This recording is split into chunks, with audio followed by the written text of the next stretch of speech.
Hello everyone, welcome to my channel. Please subscribe and keep watching more details. The Curse of Oak Island. A brand new dig at the Money Pit yields almost instant results. On the Curse of Oak Island this week, the team recommenced digging at the Money Pit as they christened a new shaft and almost instantly began pulling up artifacts. After last week's disappointment when the TF1 shaft ended in failure, there was a renewed vigor and optimism amongst the fellowship of the dig as drilling began for a second time.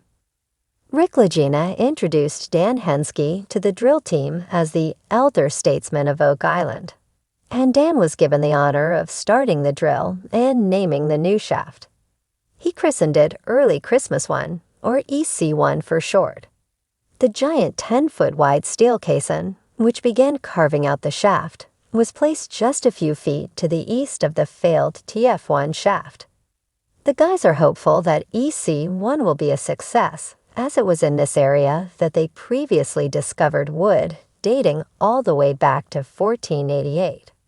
And they also uncovered traces of gold and silver.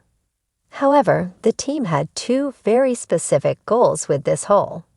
Firstly, they were aiming for what is believed to be a collapsed tunnel that may contain the scattered remains of treasure. The historical record states that during a dig in 1861, a collapse occurred at approximately 90 to 118 feet. This caused a chamber to shatter, spreading the gold and silver across a wider area. Secondly, the guys also suspect that at a slightly deeper depth, they'll come across the Chappell Vault. Named after William Chappell's dig of the 1930s, the vault is thought to contain an unknown amount of riches. The drill team moved really fast, and by the middle of last night's episode, they were already hitting a depth of 80 feet.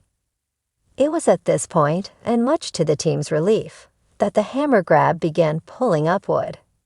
It was essential that they first find wood. Wood was required to show the presence of a tunnel collapse and a chamber that could contain a vault. Once the hammer grab went past 86 feet, it started pulling out numerous axe-cut wood beams, and some of this stuff looked really old. The next step is to get some of this wood carbon dated to find out its true age. And hopefully next week, the team will break through the wood and start pulling up some real treasure. Also, on last night's episode, Jack Begley uncovered a curious artifact from the spoils of the TF1 shaft. It appeared to be a small piece of parchment, which excited the guys, as one theory states that ancient documents may have been buried at the Money Pit. The artifact was handed over to some experts at the Interpretative Center who analyzed it closely and determined that it was not parchment, but a special kind of paper used to wrap explosives, specifically dynamite. In 1909, an excavation, partly funded by future U.S. President Franklin D. Roosevelt, detonated dynamite in a shaft at the Money Pit. Marty Lagina saw this revelation as good news.